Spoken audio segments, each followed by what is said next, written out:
So I want to show you, there's this video that's been going viral of an interview with an illegal Israeli settler. In this example, it's not even in the West Bank. We're talking about right on the border of Gaza and wants to reoccupy and resettle in Gaza. So let's take a look and then we'll react.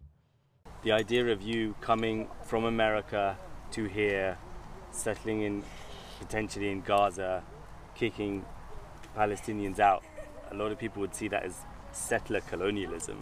It's not really colonialism, it's a return. My grandparents were kicked out of Israel by Arabs who were trying to establish a Palestinian state, and they had to leave for their survival, and I'm just coming back and fulfilling their dream. That would be the first thing. The second thing is, I think that, and I know this is a minority view, I think colonialism gets a bad rap. Like, genocide is bad, but colonizing places that are genocidal and they have bad ideology, it's good to come in and correct their views. What do you think should happen to the people who are already in Gaza? So I think that there's a couple of possibilities. The one that I think is the most realistic is we got to ask other countries for help. I know that Spain was willing to take a couple of million. I know Russia said they would take a couple of thousand. To a lot of people, that would sound like you're advocating for ethnic cleansing. I don't think so, because Palestinian isn't an ethnicity, it's an ideology, and it's an ideology that says that they want Jews dead, and so we want them as far away from Jews as possible. The would-be settlers take us to the Erez crossing. It used to be the gateway into Gaza. The area has been closed off by Israeli soldiers, but the group is waved through. They've planted 2 small lemon trees here as symbols of their claims over this land. Just saplings, but the settlers have seen how over the years their efforts bear fruit. All right, so a couple things to point out there. First of all, the obvious quote that everybody's focusing on. Colonialism gets a bad rap. So I think the reason why she says that, and you could tell me whether or not you agree with this, is that this is what happens when there's no moderating force that checks them. There's no United States applying pressure saying, hey, you're going a little too far. You're sort of blowing up this notion that we care about human rights and we care about international law. We're going to have to cut off your weapons. As George H.W. Bush did, he conditioned loan guarantees to Israel on the condition that they will not expand illegal settlements anymore, right? There's none of that anymore. It's all, every now and then you'll get a virtue signaling comment from the Biden administration. But in terms of, are you substantively going to change their direction? The answer is no. They keep sending them money. They keep sending them weapons. So they act like they have impunity because they do. Yeah. Because we have a situation where like 90% of the UN in the General Assembly is like, these are war crimes. This is unacceptable. You're going too far. You're genocidal. But then it gets to the Security Council where they have the actual power, and the U.S. will veto any sort of attempt to check Israel. Right. And so this is what happened. It's almost like if you have a really unruly kid who's rich and entitled, and they start getting away with shit, and you cover for them, and then they're going to grow up, and they're going to be doing the same shit. They're going to be committing crimes, causing all these problems, because nobody ever fucking checked their ass and said, you can't do this. So you get videos where they're proudly like, yeah, colonialism gets a bad rap. Yeah. No, they don't even feel the need anymore to pretend. Right. It's just all out there in the open. And I was just looking at a poll. This is a society that has really gone off the rails. 100%. The view that she's expressing there was once in Israel a fringe view. The settler movement was, you know, the like far right extremist settlers moving into the West Bank, moving into Gaza, wanting to take over all. It was a fringe view. Fundamentalist too, like very religious extremist. Now it is an overwhelming majority view, right. And it is represented and then some in the government coalition and the government policy. So I was going to mention before I backtracked this poll that just came out. I'm sure you all saw this horrific incident, part of a pattern and practice of torture and sexual abuse occurring at this Israeli prison camp against Palestinians. And IDF soldiers caught on tape gang raping a Palestinian, and Israelis rioted to keep them from facing any sort of criminal prosecution. Well, they just did a poll. Nearly two-thirds, 65% of Israeli Jews say that soldiers who gang rape Palestinians should not face justice. They just put this guy on a TV show and made him a hero. Celebrity now. I know. So that's what we're talking about.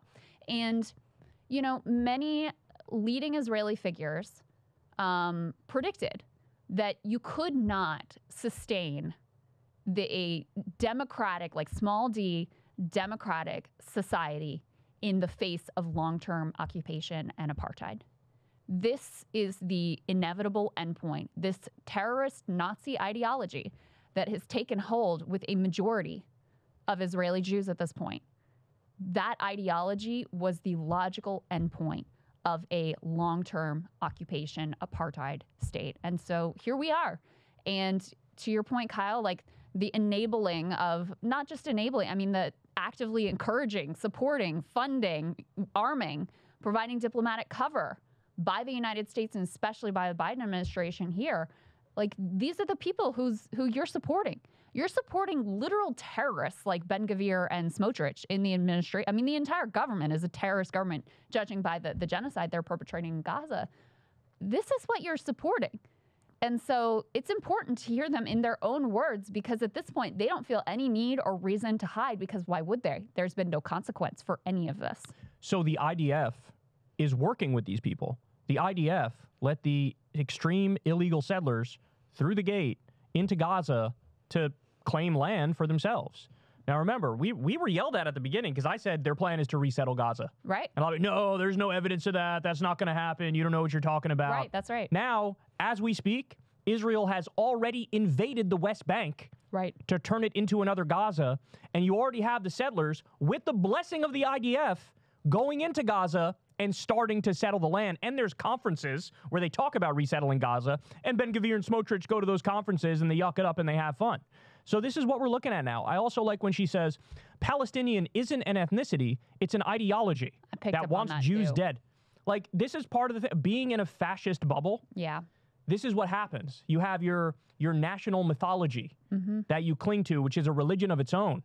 And it's not about empirical evidence. It's not about data. It's about narrativizing why we're the good guys, they're the bad guys. We're pure good, they're pure evil. Amalek, right? Children of light versus the children of darkness, or whatever the exact quote was from Netanyahu. And this is the logical end result. Yeah. It's literal genocide. Yeah. And what I picked up on in that comment is Trump has now consistently been using the term Palestinian as a slur. As a slur. That's right. And this is, you know, this is the same ideology coming directly from that. And they have, you guys probably know this, there's a whole mythology. Oh, these are just Arabs. There's not actually, there was never a Palestine. She literally said it. Yeah. There's never a Palestine. This is all made up. They had no national identity. They're just Arabs, and we can, you know, if they have to go, it's not ethnic cleansing because they can just go live with the Arabs in Egypt or in Syria or Jordan or wherever. So yeah, totally invented mythology, and, you know, just brazenly being like, yeah, ethnic cleansing and colonization, that's cool. Yeah, final point. What I want people to understand is this woman is not an aberration.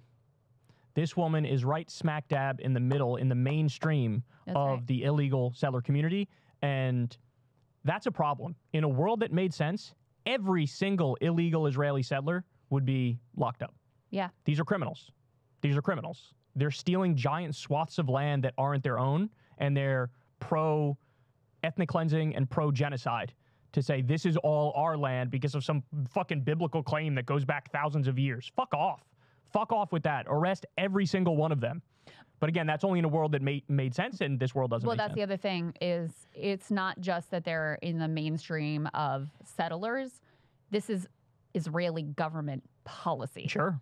Yeah. And it's been under every, not just under Bibi, under every Israeli prime minister since the founding of this, the settlements have expanded year after year after year after year. And that's why when you look at, you know, West Bank, it's Swiss cheese. Like, the idea you could have some sort of a contiguous, like, sensible nation state at this point, it's preposterous because, and they're creating facts on the ground. And again, this isn't a fringe movement. This is core Israeli government policy that we have occasionally meekly protested but done nothing about. And then the Biden administration, sanctioned like 3 people or whatever who were involved with the settlements, as if that's going to do anything. But it also is a distraction from the fact that this isn't just, random this person, that person, activist fringe movement. No, this is coming from the Israeli government. They are responsible. And, to ignore that is to ignore the reality of what the Israeli state is. And we should point out that historically they've done like bait and switch tricks. So, for example, Ariel Sharon took all the settlers out of Gaza proper. But then at the same time, there was a expansion in the West Bank. Yeah. Right. So they've done these tit for tat, like, oh, no, look, we're playing ball. But it always gets followed up with, we're not actually, this is a trick. And so that then they could use that talking point. They've used this talking point forever. We're not illegally occupying Gaza. Yeah. We're not. Right. We took all the settlers out of there. And it's like, okay. It into an open air prison. You turn it into an open air prison. You control all the borders. You control the food, the fuel, the water, the electricity, etc. And now you're saying we're going to go back and resettle Gaza. At the same time, you're doing a full on invasion of the West Bank. Yeah. Right. So there's always. The thing is, in the past, they would play this game, this diplomacy game, where it looks like, oh, maybe we're gaining some. Now that's totally out the window completely. Yeah, that's right. Yeah. They don't feel the need to do it. And given the way that we've given them carte blanche, who could really blame them? Can liberals and leftists put aside their differences and get together in a coalition to beat Donald Trump? That's what we discussed with the head of Project Liberal. His name is Josh Ekel. We had a great podcast. We got into a lot of serious, substantive stuff. So everybody, do yourself a favor, sign up on Substack for Crystal, Kyle, and friends below.